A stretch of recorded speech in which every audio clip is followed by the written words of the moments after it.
Thanks for watching Four Color Commentary. I'm Mark Allen, and I'm here with a haul. This is a dollar book haul from a few days ago at Shadow Mountain Comics in Tulsa.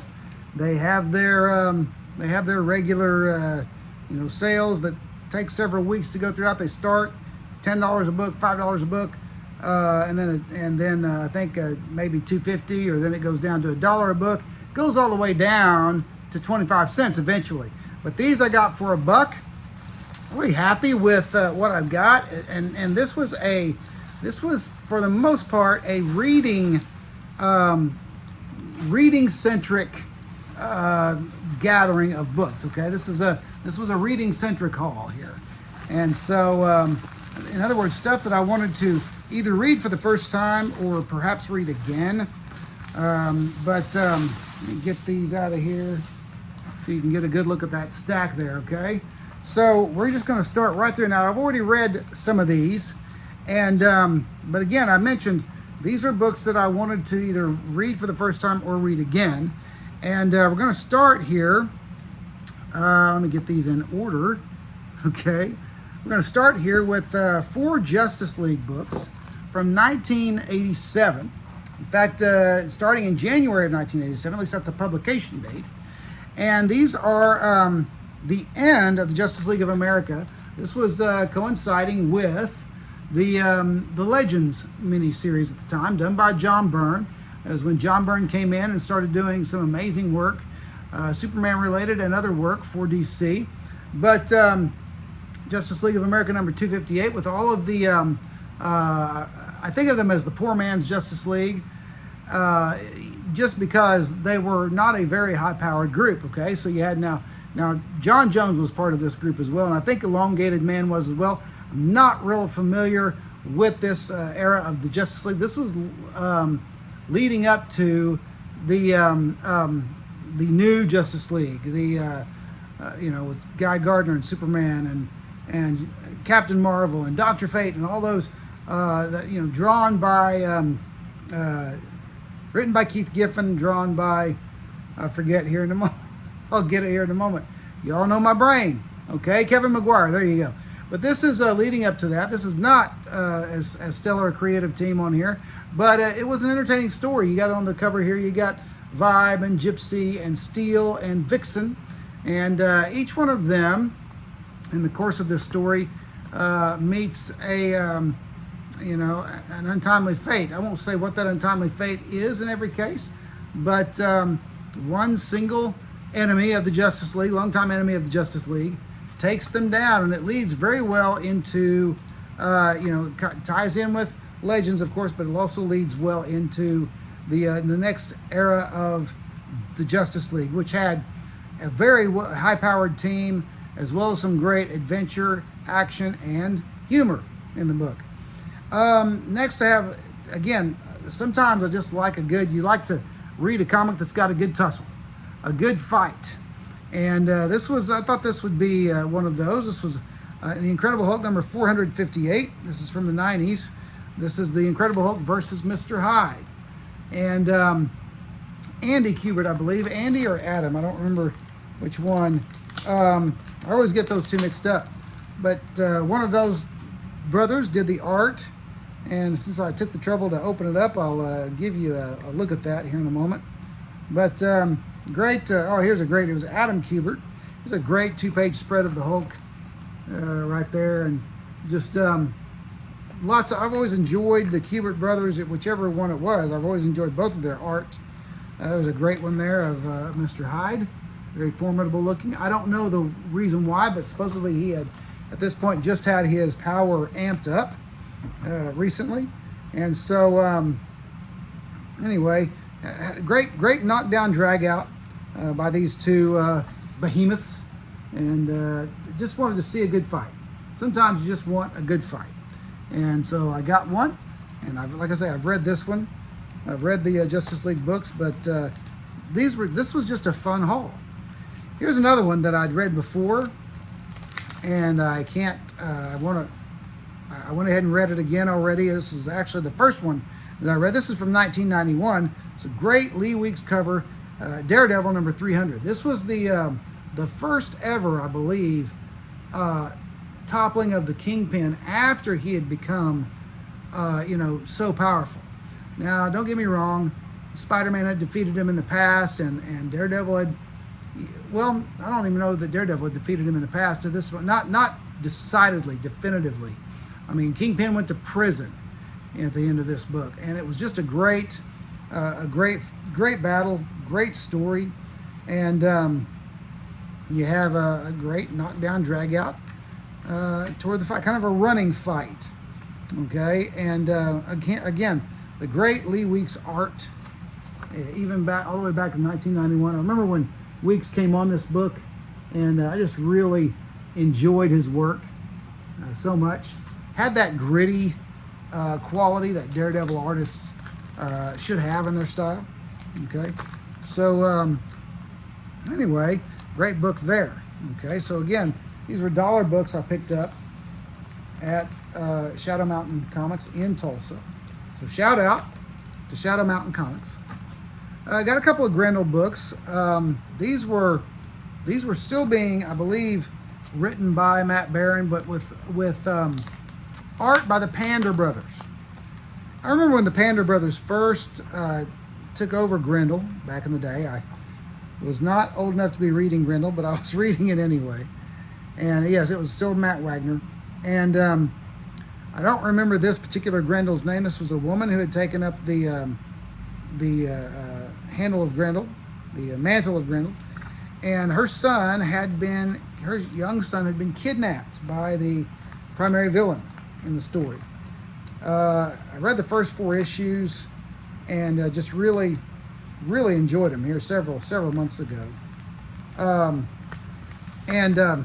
I finally found 5 and 6 just laying there sitting there in a box, and so I went ahead and got those. And so I think I showed you that. That was issue number 5. Again, the Pander Brothers art. I warmed to it as I got older, but it takes some getting used to. And there's issue number 6. And so I was glad to see these so I can continue to read and see what goes on in that story. Now, these next books, these are some more Justice League books. I'm not going to open them, but they do have wonderful 90s era Dan Jurgens art in them. Dan Jurgens art, he was one of those artists that his art kind of became bigger than life. And he was a great Superman / Justice League artist. But this was talked about the last 4 Justice League comics leading up to the era of Keith Giffen and Kevin Maguire. These were after that. These led up to the new era. Still a powerful group, but a few different ones. This actually had 2 covers, but I had to come down. I had to decide on one, and the other one was Green Lantern, Hal Jordan Green Lantern, heading the opposite direction with some other members of the Justice League. But it's been years since I've read these, and I really have grown. I'd grown disfamiliar with them, unfamiliar with them, I guess is the word. And so I wanted to go back and read them again, just a few issues. That's the spectacular that got it started. I'm assuming it's the new team started. And then I picked up issue 61. Issue with great homage cover there, by the way, to Justice League issue number, I can't remember, because I'm not a big Justice League head as far as the Silver Age goes. Issue number 62. Did have a pretty powerful group here. I mean, you still had Blue Beetle and Booster Gold, but you had Superman, you had Maxima, and you had Guy Gardner. Okay, so powerful group. You have the Justice League number 63, the I Quit cover, one of the I Quit covers. Okay, I like I Quit covers. I have a video, I believe, on my channel of I Quit covers. I need to go back and look and see if I have those. I think I put that up. That I put up first time in my first iteration of my YouTube channel years ago. But Guy Gardner, throwing a hissy fit there. Justice League of America number 64. Okay. And then Justice League of America number 65. Again, just great Jurgens covers there. Okay. And then issue number 66. which Guy Gardner returns and he and Supes have it out. Okay, I'm not too worried about Superman in this fight, really not.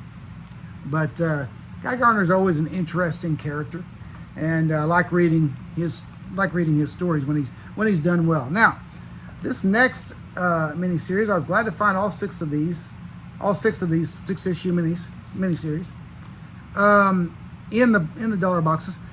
This is a miniseries I never read before, and I wanted to go ahead and just do it since they were all there. This idea, I can't judge it. I don't know, because I've never read it before, so I don't know why it didn't make it. You know, lots of good comics don't make it. Lots of good comics don't find their niche, don't find their audience. TV shows are the same way. I'm a big Firefly fan, okay? Big Firefly fan. And Firefly was, of course, a TV show from the 90s. Only had didn't even have a full season of episodes. But great outer space kind of / Old West type, as far as the music and the weaponry, Old West type TV show. Lots of great actors and actresses in it. Nathan Fillion primarily being the captain, but this is just a good show, and it never. I watch it to this day. I watch the episodes every once in a while, and I think, why didn't this show make it? So that happens with comics. So I'm just telling you all that to say I'm not coming in judging this series. I'm hoping that's going to be very good, and it is by a couple of the greats of comics, even back in the day. I don't have a 1999. So anyway, this was a series done by Bob Layton and Dick Giordano. And so you got Law, Living Assault Weapons, the Law. And you got a Blue Beetle cover there to begin. I believe these are Giordano covers. Okay, so anyway, Layton and Giordano in some combination. Okay, and then you have issue number 2 with the question. All right, let me do this real quick. All right, and the question, issue number 3 with, I believe that's Peacekeeper. Different outfit than he has these days. Okay, maybe they could revive that outfit sometime. I think that's kind of a cool outfit. I like the red and gold, kind of Iron Man vibes. But there you go. And then I do not know who this woman is. The Living Assault Weapons, the Law. I guess that could be who is that? The Tiger Woman or the Cat Woman or some woman. I don't remember. But anyway, I remember from the another iteration of these heroes, the Crusaders and stuff like that DC did, more kid-friendly stuff. But I think that's her. Can't remember her name, but I'll find out. Then you got Judo Master on the cover of issue 5. Again, just great art here, great covers. And I'm looking forward to reading this series. And then finally, Captain Atom on the cover of issue number 6. Okay. So anyway, I was glad to find those. I like reading new stuff. I like discovering things I haven't read before. And so here's hoping it's going to be good. And I'm going to be able to enjoy it. Again, we need to not be afraid to try new things. Don't want to be afraid to try new things. All right. I've messed up the order. I was trying to stack them into reading order for me after I showed them, but I failed. All right. Now, I got 3 issues of this old Dark Horse series from the 90s. And I got it because of simply because of the early Adam Hughes art. And this is Ghost number 1. Okay. Sadly, Hughes stopped doing the interiors after issue number 3. He still did a cover or 2, and I think he did a cover on a couple of specials. But, it is what it is. Issue number 2. All right. With the little Dark Horse little karate guy there. Samurai dude. I don't remember who he was. I don't remember his name. King Tiger. There you go. How could I remember that and not that DC Catwoman's name? Oh well. I'm gonna worry about it. Okay, and then issue number 3. So great Adams Hughes covers, great Adam Hughes art inside, and just very elegant. That's the way I would use it. I know that he does a lot of stuff, and a lot of male readers like his cheesecake. All right, I find his art very elegant, and every woman he draws is beautiful. Okay, and so it's just a neat stuff, neat style. 100-page monsters that Marvel did back in the 90s to the turn of the century, 2000. This one's actually, the cover art is dated 2000. 100-page monsters were always a no-brainer. They were good reading. And I've only peeked inside this one to see what's in it. I know there's one or two old Dave Cockrum stories in here, and then some other newer stuff, okay, after John Byrne, after Cockrum's second run, after Paul Smith and all that. But this is X-Men number 109 with kind of a cool, red and gray cover there, red, white, and gray or whatever. But Christmas themed cover, another Christmas themed cover. Gotta love that. So that'll be fun to read. Now this next one, I was going to do some research on this and I didn't do it. This book that I'm about to show is cover date, or is actually dated, publication date is, I believe, 79. Let me look at it again. Yeah, 1979.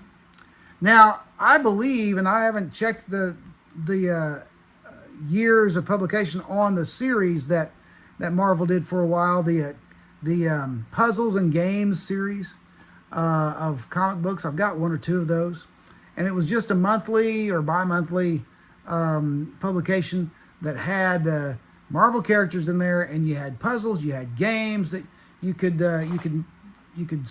play, work and that kind of thing, crosswords and mazes and all that kind of stuff. And I enjoyed those as a kid. I just remember enjoying those when I got them.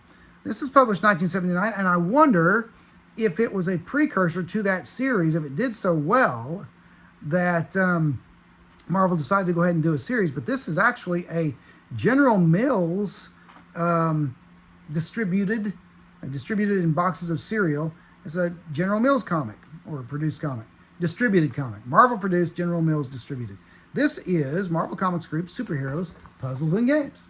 And it's not numbered. And here you have the General Mills pictures of the cereals that you could find this book in.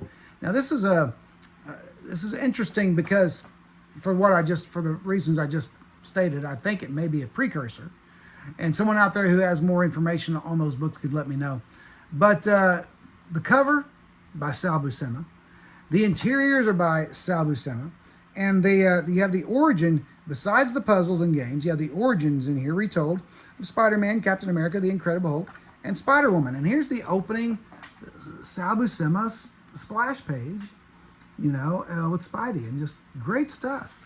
And I'm going to go through there and read the origins, reread the origins. I'm not going to work any puzzles or anything, but what's really neat about this book is that nothing in here. I'll show you a few of the puzzles and games. Nothing. There's not a pencil mark or an ink mark in the entire book. And here's kind of a neat one. You get to draw the Hulk's face, okay? And see if you can draw the Hulk's face. And so, neat stuff here. There's a maze with Spider-Woman there, okay? And so this book, I'd never seen it before. Some of you probably have. Here's why I say some of you probably have. Is because there were dozens of these that I found at Shadow Mountain. We went through 30 or 35 or more long boxes. There were dozens of these, and they were always grouped together. So here's what I did. I went through every one. When I'd find them, I went through every one, flipped through every one. First of all, looking for double covers, okay, because I had the time. Secondly, looking to see if any of them had been worked, and not a single page in any of them that I saw had been worked. And that kind of, to me, screamed warehouse find of some type, is what I was thinking. And so it made me wonder, I don't know where Shadow Mountain got the books from, but made me wonder if it was a big warehouse find or something, a bunch of these that never were distributed for some reason. But anyway, I just thought it was kind of cool. But here's the thing, it does have some cover flaws.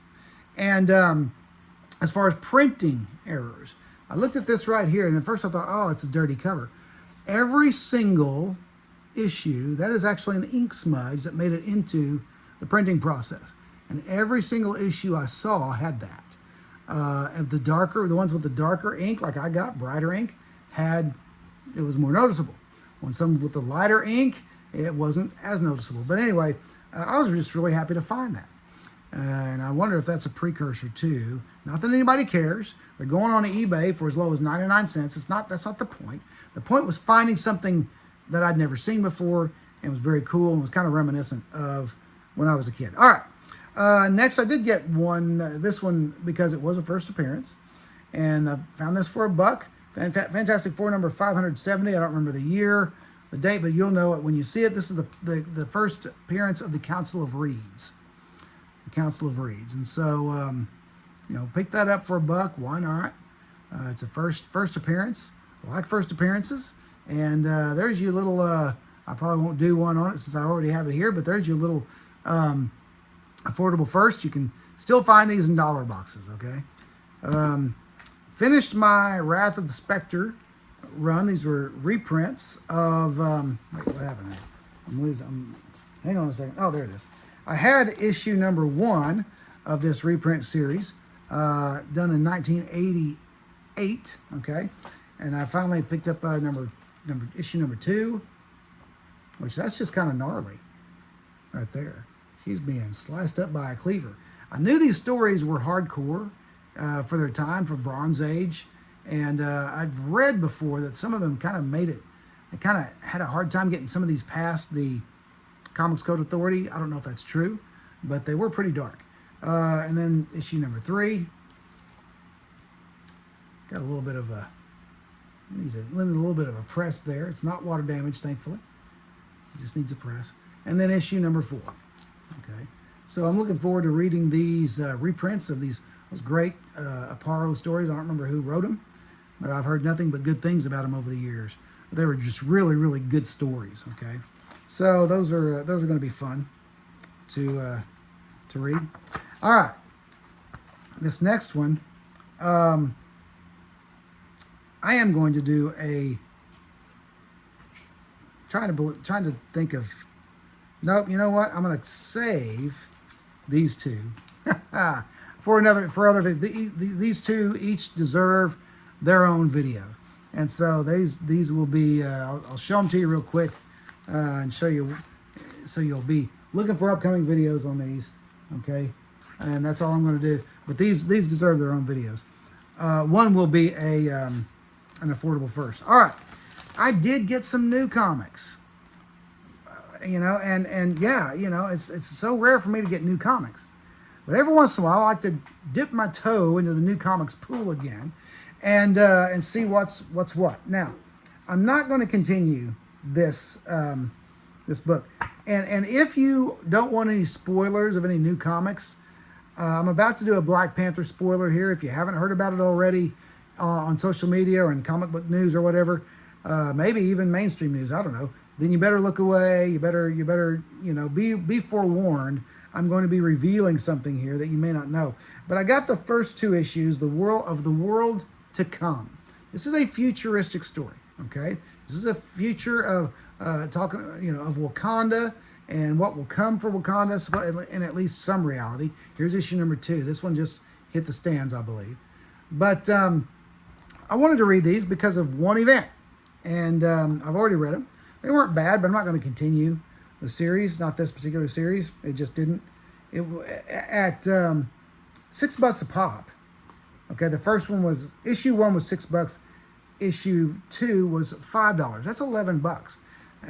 Well, not with my discount, but even with my discount at Comic Empire of Tulsa, it was almost $10. So just not worth it. But it is there. There is an interesting development at the end of issue number 1, and you see a son. You notice I say a son of T'Challa.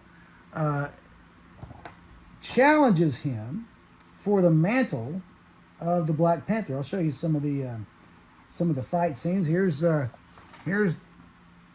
see that. No, that's T'Challa himself.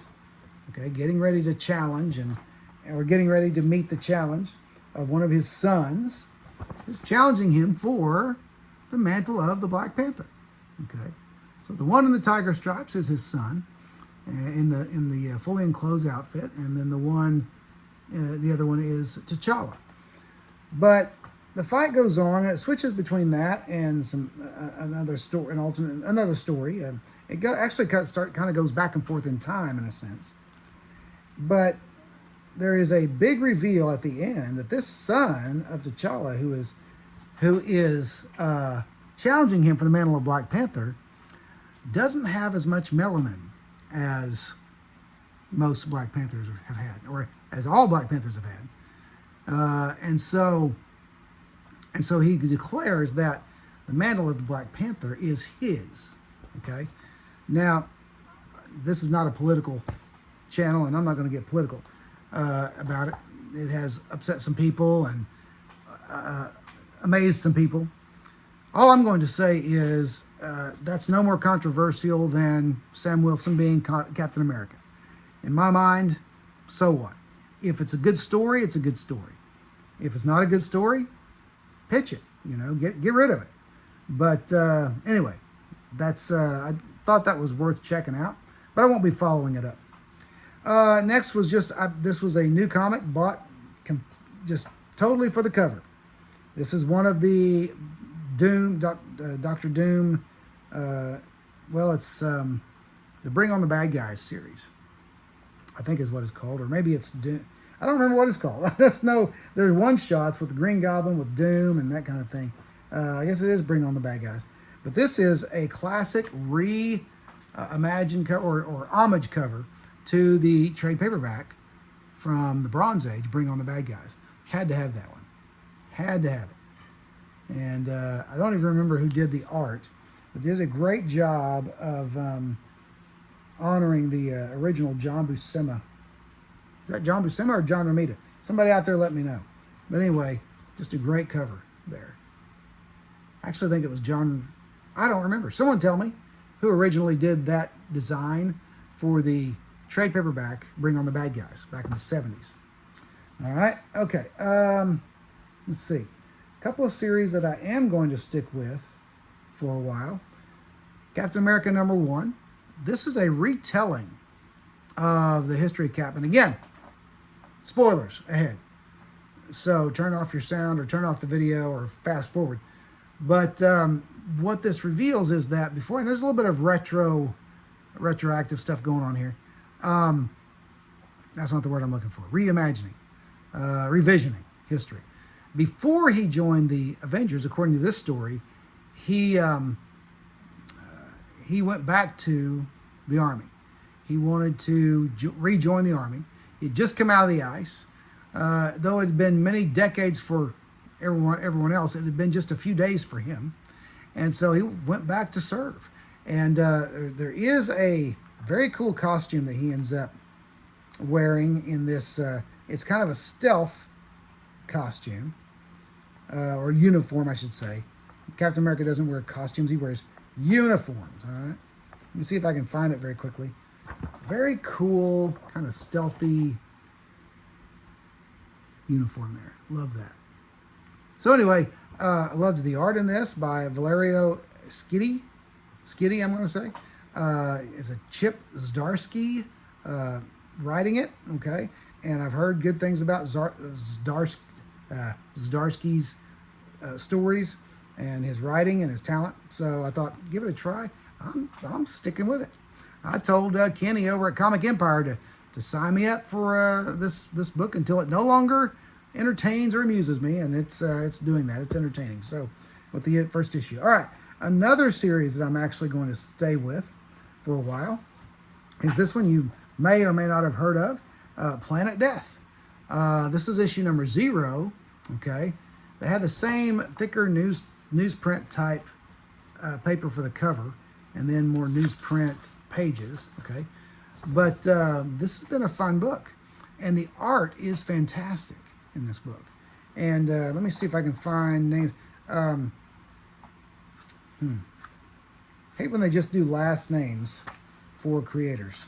They need the full names in there. The cover usually just has the last names. All right. Derek Kolstad and Robert Venditti, writers, and Thomas Giorello, art. And a guy named Dave Stewart. Dave Stewart, color art. Obviously not the late great Dave Stewart. All right. But anyway, Planet Death number 0, and then Planet Death number 1. Much thicker, much heavier, a cardstock cover, and it comes dear. This was a $6 book. All right, the issue 0 was only $2. I think that's right. Yeah, $2. This was a $6 book, but it's great. It's entertaining, and again, the art is quite amazing. Okay, and here's some good old futuristic war with aliens story there. Okay, so great stuff there, and I'm sticking with that. So I'm actually getting new comics again. I'm kind of excited in a way, not excited in another way. And a couple of pickups from the 25-cent rack. I know nothing about them. I just picked this one up because of the John Romita Jr. cover, but it's not John Romita Jr. art inside. It's Aaron Cooter art inside. I'm trying to find can't find a publication date. Y'all can figure it out. I just bought it for the read. It was a quarter book. It's Daredevil number 17. Great Romita Jr. cover with he and Bullseye facing off. And then a Miles Morales Spider-Man versus the Panther God. Spider-Man number 28. And so that's what I thought, yeah, those look like good quarter reads. So I'll give those a read. But anyway, that's it. That's a pretty good haul, I think, for going to Shadow Mountain. Shadow Mountain always, if you wait long enough, you know, for each collection that they acquire, then there's always great stuff to be found, even when they get down to a quarter. There's good stuff to be found there. But anyway, that's it. That's my haul video. Appreciate you watching. Hey, listen, if you haven't yet, don't forget to like, comment, and subscribe, especially comment. And I like the back and forth on these videos. But anyway, that's it. Thanks for watching 4 Color Commentary, and I'll see you next video.